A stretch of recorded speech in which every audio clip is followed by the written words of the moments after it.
Hey there, Chef D Malfi here, and welcome to Plant-Based Made Easy. Today I'm going to show you a quick and easy snack recipe that's perfect for eating on your own, for giving to your kids or your family members, or even entertaining. I'm going to make cucumber avocado rolls, which I absolutely love as a quick and easy and light and refreshing snack. And it's getting a little warmer here where I live, so I'm actually craving more foods that are simple and light and kind of refreshing and hydrating. You know what I mean? So today, this recipe comes straight out of my cookbook, Plant-Based Made Easy, issue number 9, you guys. I'm so excited that I am just continuing to write these every single month. And what this resource is it's a month-long cookbook for you to consider going plant-based, either full-time or part of the time. Now, this is a resource for you that's going to contain a ton of different recipes, including breakfasts, lunches, dinners, snacks, sweets, and even staple recipes. Those are recipes like cheese and milk and yogurt and bread. Now, I know what you're thinking. It's probably impossible, right, to like come up with and to actually produce successful plant-based and vegan breads and cheese and milk and yogurt. But the truth is, it is so simple. And I created this show just for you in mind because I wanted you to know just how simple it is. So if you want a month-long resource to get you to eating more plant foods and to really kind of harness your health and wellness journey and to set you on the track for success, then I think that you should download this cookbook. You can download my cookbooks one of two ways, either just as individual cookbooks as they are, or you can subscribe to become a monthly cookbook member, and you can get a new cookbook delivered right to your inbox every single month, right when it becomes available. So I'm going to pop the links to these things right in the comment box. You'll see a link right to the individual cookbook itself, or a link to the membership. So either or you can actually purchase a couple of these things for your family and friends. So maybe you want to purchase the membership for yourself and your family, and then purchase a one-off cookbook for your best friend or your neighbor. Anyone that you think might love this resource, please consider purchasing it and downloading it, because that's how this show can continue on. All right, so now let's make some cucumber avocado rolls. And before I get into cooking, I want to say hello to one of my favorite streamers, Jennifer Ray from Scotland. Hi, Jennifer. Thank you so much for coming back. I really love your support, and I'm so glad that you're getting a lot out of the Plant-Based Made Easy community and the recipes. So thanks for coming back. And I also want to say hello to Wendy Haas. Yes, Wendy, you can actually use the link right here to purchase the cookbooks. Now, Wendy and Jennifer and anyone else that might be viewing in, if you have any questions along the way about plant-based eating or living, about the difference between veganism and plant-based, or about this recipe in general, or really anything, I'm kind of an open book. I want to serve and support you and along your health journey. So if you have a question, type it in the comment box, and I'm going to put it on the screen and we'll talk, all right? All right, so now let's make some cucumber avocado rolls. So simple. I'm gonna do a split screen here, and you're gonna see my overhead cam, which is this one, and then my front view cam, which is my face, all right? So I'm gonna keep this on just like this today because it's easy, and I want you to follow along with me, yeah? All right, so first things first, let me introduce how simple these ingredients are. All you're gonna need is some cucumber. Let me start with cucumber. And these are vine-ripe mini cucumbers, also known as Persian cucumbers.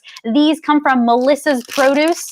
I want to say thank you to Melissa's Produce because they are our produce sponsor here at Plant-Based Made Easy. So thank you for providing all of these delicious produce items for every single show, and our avocados. So today I'm using Hass avocados. These are wonderful and in season right now. The California avocado season is right now. It's at its peak time. So I am part of the California Avocado Board. I sit on the executive board, and I'm very proud to be an avocado lover and a California avocado aficionado, and someone that actually is really kind of right there with the growers and the farmers, talking about and promoting the Hass avocado and many other varieties. So today we're going to use the Hass. That's this delicious buttery fruit right here. Did you know it's a fruit? It's one of my favorite fruits, in fact. And then I'm also going to use some beautiful rainbow mix microgreens. So I'm going to show you this in the overhead cam here. Look how gorgeous. It's just full of color, full of nutrients. But microgreens are kind of one of these staple foods in my kitchen because if you don't know, I'm going to educate you on microgreens. It's really wonderful because you can eat like a half a cup or a quarter of a cup or even just a few tablespoons of microgreens, and you're going to get so many nutrients, micronutrients, macronutrients, minerals, and vitamins. So many more nutrients in the microgreens than you would if you ate the equivalent of spinach or romaine or other dark leafy green vegetables. So microgreens are actually harvested and grown for the nutrient value and because they're so gorgeous. Like, look, you get the like purple blue. I'm just going to show you this in the overhead. Do you see the purple blue color? Let's see if my camera will it. You can kind of see it. Yeah, now you can see it, right? I mean, it comes in all different colors. I'm just going to put a few more in my palm so that you can see. These are, like I always say, we eat the rainbow, chock full of nutrients. We've got the pink, the purple, we've got the green, we've got the blue, we've got the yellow hues. All of that means it's a nature's indicator that it's super duper healthy, very nutrient dense. All right, so let's get into it. First things first, let's talk about picking your avocado. You gotta have a really delicious and ripe avocado for this recipe. So here's how we're gonna do it. I have 3 avocados here.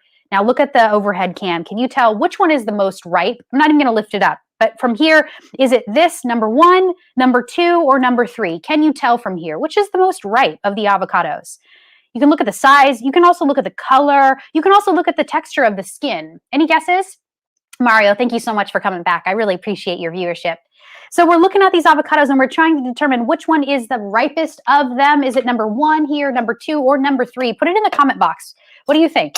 I'm going to tell you right now that looks can be deceiving. Sometimes you think that it's going to be based on color, and actually sometimes it's consistency. So really, there's really one of these is like really super ripe, another one that's a medium ripe, and then another one that's not ripe at all. It's totally firm. All right, I see one answer in the comment box, and I'm going to go for it. Okay, here we go. Mario says number 2, and Gina says number 2. All right, you guys are smart cookies. It is number 2. This is going to be the ripest, but don't be deceived. Like I said, this is going to be the ripest avocado, but something like this, although it isn't as dark as maybe number 2, number 3 is also going to be super ripe. So one of the ways we know is we can actually lift it up, and I'm going to show the front view and the overhead, and I'm going to place my thumb right here on the bulbous part, like the thickest part of the avocado. And if my thumb can go in just a little bit, then I know it's ripe. Now, this is the medium ripeness. Now, here is the most ripe. Now, I'm going to do this again. Just take it, put my thumb in. You can see my thumb goes really far down here because this one is super ripe and ready to go. And then here's the one that isn't as ripe. This is the firm avocado. Now, you can see I'm holding it up to the camera view now. The color here could be a little deceiving. You might consider this one to be the ripest. So you really have to like pick it up. You have to hold it. So when you're in market, either farmer's market or retailer, pick it up, hold it. You want to hold it and you want to really feel its heaviness, its weight, but you also need to do that thumb trick. All right, so we're going to use this one here. I'm going to open it up. Now this is a Hass avocado. That is the variety. And this comes from Mr. Rudolph Hass himself back in the 1970s. Rudolph Hass was an avocado farmer. He actually had a few trees in his home in La Habra Heights here in Orange County.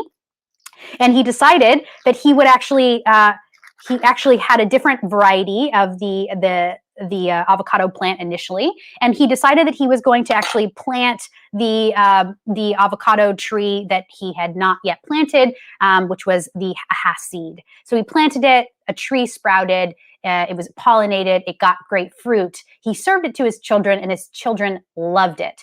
So he decided that he would name it after himself and his family. And there you go. The Hass avocado was born. In fact, his family, especially his children, liked the Hass avocado variety even better than the Fuerte, which was the original variety that he was growing in his home. So that's how it all came about right here. It is a native fruit to California. So it's really kind of cool that the best avocados definitely do have California in them.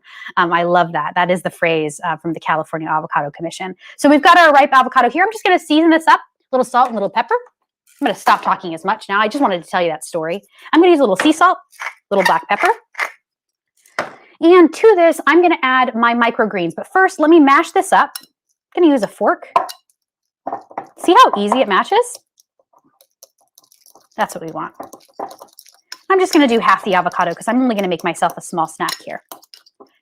Okay, to this, I'm now going to season it with some other flavor agents. But before I do, I'm going to answer some avocado questions. Okay, so here's first things first. What can you use instead of avocado? Jennifer, really great question. Some people don't like avocado, and I actually have found that some people are allergic. So if you don't like avocado, here's another wonderfully full fat ingredient that you can use for your cucumber rolls, hummus. Have you ever tried hummus and cucumber rolled up together? It is delicious. And hummus in this application will work really great, Jennifer, because you can use the flavor agents, the spices that I'm going to add to your hummus as well as the avocado mixture. So either or, the spices will go really well. Thank you for asking the question. Mary Sheffield is a wonderful member of our Plant-Based Made Easy community, and recently actually was the winner of our King Shan cutlery giveaway. She won a whole 12-piece knife set. And Mary, I know you're doing a lot of cooking now, but here's a question that you're asking about keeping avocados fresh. One way to keep avocados fresh is you want to keep them in a bowl in your refrigerator. So I keep them literally in a bowl just like this. I buy about 5 or 6 at a time. This is going to keep it on the lower shelf of your refrigerator for about 2 to 3 weeks. Your avocados are going to stay super like green skin and unripe. And then every day, whenever you want an avocado, just take one out and let it sit out either for 4 hours or up to a day. The very next day, your avocado should be completely ripe and ready to go. So the skin will actually start to get nice and black when you take it out and remove it from the refrigerator, all right? Yeah, awesome. Thank you for asking. And then Kathy Carsey says she's watching with her grandson. Hi, guys. All right, so now let's sprinkle some seasoning in. These are my flavor agents. First things first, I'm going to use a little cumin. We used this yesterday. It's so good. It's a warming spice. I'm just doing a little bit, right? I'm not going to make a whole full-blown times 6 or 8. I'm just going to do a few. A little cayenne pepper, I should show you. Now, this is for a little heat. If you're making this for kids, remove this. Don't use this, all right? Because it's going to be a little too hot. But you can use this, smoked paprika. Now, Jennifer, I mentioned that you can do this with hummus as well. These spices are going to go really well with hummus. If you only have a couple of spices to use, I'm going to say that the best one for this recipe is going to be the smoked paprika, because that's going to give you the most bang for your buck. It's going to give you a little bit of that, a little tiny mild paprika flavor, and then a nice smokiness. So it's not hot, but it's going to give you a smokiness, and that's going to add a nice flavor profile. It's going to add another dimension of flavor to your cucumber rolls. Okay, now I also want a little lemon juice. Now the lemon's going to wake up the avocado, so I'm going to do a lemon cheek. Oh, you know what? I already have one open. So actually, I'm not going to slice into this yet. I slice it a little bit, but look at how gorgeous that is. I wanted to show you these. I have my stasher bags. This is how I hold lemons, you guys. If you're curious about being more sustainable in your kitchen and in your home and in your life in general, then I'll tell you, going plant-based is a beautiful way to do that. But another beautiful way to do it is to invest in sustainable bags and storage containers, things like this. These are going to be much better for the environment. You're going to save the environment, and you're going to actually end up saving your gut microbiome, because when we use plastic containers like Ziploc bags and Tupperware that it doesn't have BPA-free plastic, that plastic actually leaches into our food over time. And that plastic is actually known to absorb and accumulate in our gut microbiome. So you're probably wondering, like, how could that be possible? It is actually what happens when you leave food and you reuse single-use bags or Tupperware, and you continue to wash it over and over and reuse it over and over. Single-use bags and Tupperware are really not for temporary use. They're not for long-term use. And the best way to go about this is to get BPA-free, sustainable storage and cooking bags. So that's what these stasher bags are.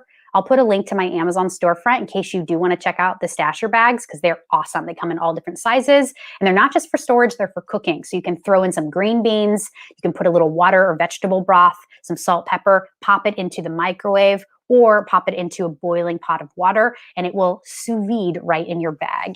It's really cool. All right, so I added a little lemon juice. I just need a little bit. Like I said, this is just gonna make it avocado wake up. Perfect. I'm gonna switch to my spoon. I think that's easier. Now I'm gonna add in my microgreens. Now I'm just gonna throw in a few of these. Now you can use chiffonaded spinach. That's just spinach that's been, diced or minced. It's called chiffonade, which means little ribbons. So you can do that. So any just like bits of dark greens or microgreens is going to be what you want. And that's going to add nice crunch and texture. Yes. Okay, here's a good question. I'm coming back to Kelly. Kelly's asking about the hummus is an amazing option. Just getting in here, but did you make the hummus without oil? You absolutely can make the hummus without oil, Kelly. You would do that with using cold filtered water instead of oil and a little bit more lemon juice. So that's how you would make your hummus whole food plant-based without any oil, okay? Yeah, awesome, awesome. All right. Yeah, no problem, Mario. Mario, I think you're gonna like these bags. I really do think that I can see that you like some of these sustainability efforts that I often mention. So, all right, now we're gonna use our Persian cucumbers. I'm just gonna grab 2 so you can see. Now, these are gorgeous. They're nice and firm. They're crunchy. They're green. They're ready to go, right? I like these Persian cucumbers because of 2 things. They don't have as many seeds, and oftentimes the stem is intact. Do you see the little stem here? I'm gonna show you in the front view and the overhead. This stem is going to keep this cucumber crunchy, crispy, and vibrant, okay? With a regular greenhouse grown or a hot, I'm forgetting the name of that kind of cucumber. That's how often I buy them. The other cucumber, the big giant cucumbers. What's the name of those cucumbers, you guys? I'm totally blanking. Anyway, you can see I don't buy them. The traditional cucumbers are going to have more seeds and more water and less flavor, and they're going to be drier. The Persian cucumbers, which is what we're working on with right now, also known as the mini cucumber, are going to usually have these stems intact, and it's going to keep it from being from drying out. It's going to be crispy. It's going to be hydrating. It's going to be delicious. So I'm going to use this one here. I'm just going to slice off the top and the bottom. Place this to the side. I'm only going to use one. And then what I'm going to do is I'm going to take my Y peeler. Now this is this peeler right here. You can see it looks kind of like a Y. Yeah. Why does it look like a Y? Because it looks like a Y. Okay, now what I'm going to do is I'm going to actually peel some kind of thick slices using the peeler to help me out. Okay, so I'm really going to use a little bit of pressure here to press into the cucumber. And by doing this, I'm going to create kind of a thicker slice. Do you see how I'm doing that? I'm really kind of using a little bit of more pressure than you think. So it's not just like casually slicing, peeling. It's kind of like grabbing the meat of the cucumber and rolling it all the way down. And just keep doing this. Yeah, just keep doing this and get your hand out of the way until you have the entire mini cucumber sliced, or ribboned, I should say. I was trying to think what would be a good substitute for cucumber, and honestly, I couldn't really think of one. This is kind of, you need something like a cucumber because the only other thing I could think of, you need something like a cucumber because A, you want it to be crunchy, but B, you want it to be, thin enough that you can roll it up. The only thing else that I could think of was jicama. If you can get a jicama, sometimes you can actually find jicama wraps in the grocery store. Have you guys seen them at Trader Joe's? Jennifer Ray, I don't know if they have a Trader Joe's in Scotland. Do they? I'm so curious. I always think about you whenever I mention Trader Joe's because I want to include you in the grocery stores that you might be going to. Let me know. Is there a Trader Joe's there? I don't think so. I think Trader Joe's is just domestic here in the US. But anyway, if you can find jicama wraps, jicama would be fantastic. Jicama wraps are just basically like tortillas, but made with jicama instead of corn or anything. So they're just all jicama. They're just sliced jicama pieces. All right, that's it. I'm going to stop right there. I can't go any further, but you can see I have one little piece. All right, there's no Trader Joe's, turns out, in Scotland. That's all right. Where do you go? Where do you shop? Where is your local grocery store? Is it are they independently owned, or is there like a big box store that you guys have in Scotland? I'm so curious. All right, so you can see that I'm going to use the last bit of the cucumber here. Look at right here on the overhead, and I just sliced it in like julienne pieces, which are strips just like this. Those are juliennes. This is a brunoise. I'm giving you the French terms of a knife technique here, and I'm basically just going to mince this. In culinary school, we were taught, we had to actually know what are the knife cuts of everything. And it was drilled into our head over and over and over again. I'm a classically trained chef, you guys. I went to the French Culinary Institute a long time ago, and I learned under, some really amazing French chefs. So it was like, no kidding, in culinary school. It was a real deal. I'm going to throw in my brunoise, my minced cucumber. Again, this is just going to add a little bit of crunch. Yeah, Jennifer, Chinese supermarkets. All right, yeah, that's it right there. That's how you're going to get a lot of wonderful fresh produce. You're going to definitely get your daikon, your jicama, your cucumber, all of that. Fantastic. Yeah, and Claire's here from England. Hi, Claire. All right. So now let's actually make our cucumber rolls, and then we'll be ready to eat here in a second. So what I'm going to do is I'm going to take my spoon and then an offset spatula, and I'm just going to place a little bit of the avocado down. I think these thicker pieces are going to be the best here. Let's see if I can. And it doesn't require a lot. It's just like a tiny little bit, right? And you can see I'm not using a whole lot here. Now you can add anything you want to your avocado mixture. Let's say you have some diced apples, you want a little sweetness. You can throw in some really tiny bits of carrot for a sweetness, but not overly over the top like the sweetness of an apple might be. You could throw in some hemp seeds if you wanted to. And think about the plate too. You can garnish the plate with different things like because these are so wet and delicious, you can actually garnish the plate with whatever you want, and the cucumber rolls will stick to it. So I'm thinking hemp seeds, I'm thinking chia seeds, I'm thinking even spices, whatever you want. And I also need some toothpicks, so I have them here. Oh dear, I didn't grab enough. All right, well, we're just gonna have to go with the amount that I have. So I'm gonna see if I can do it without the toothpick. So here we go. And Jillian's here from New Zealand. Jillian, hello. What is up, lady? How's the weather in New Zealand? I know we're opposites. Are you guys entering, let's see, are you guys entering your winter? Are you in your fall right now if we're in our spring? Is that right? Help me out. That is so cool. I have a new friend that lives in New Zealand, and I love chatting with her. We're on completely opposite ends of the world, and it's just wonderful to kind of know that when I'm starting my day, she's ending her day, and really cool. Thank you for tuning in. What time is it there? All right, so you can see these are super easy to roll up. I'm not even stressing at all. Sometimes it can be hard. And this is, you got to tell you, when it's easy like this, bring the kids in. Or Kathy, your grandson, he's going to want to make this with you. I'm telling you, kids, they want to get their hands dirty in the kitchen. They do. So allow them to. Get curious with them. I think my mom, who some of you might know because she's a part of our Plant-Based Made Easy community, Berta Baumgardner, she did a testimony Tuesday with me last week. And my mom shared her story about going plant-based and committing to this lifestyle. And one of the things she was really honest about was her journey in the kitchen prior to going plant-based was one that she hated. She hated cooking. It made her very stressed out to be in the kitchen. And as a kid, I knew that about my mother. And so I always say that I learned to cook and became obsessed with cooking out of desperation, which is kind of a joke, but kind of not. My mom just didn't like it. And so I really kind of like became kind of obsessed with learning everything that I could about cooking as a young kid, because I wanted to really understand, why does it stress my mom out? Like, why do some people like it and some people don't? Why do some people love it and some people don't? And so I wanted to learn all that there was to learn about this.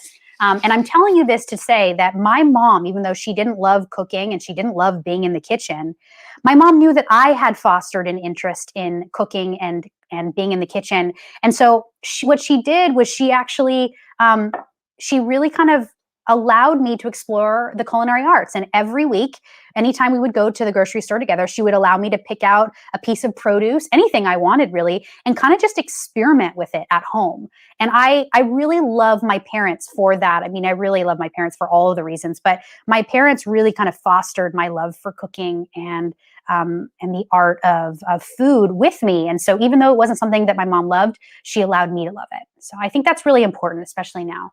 All right, you guys, this is awesome. Okay, yeah, Jillian says, just if you're curious, it is autumn in New Zealand.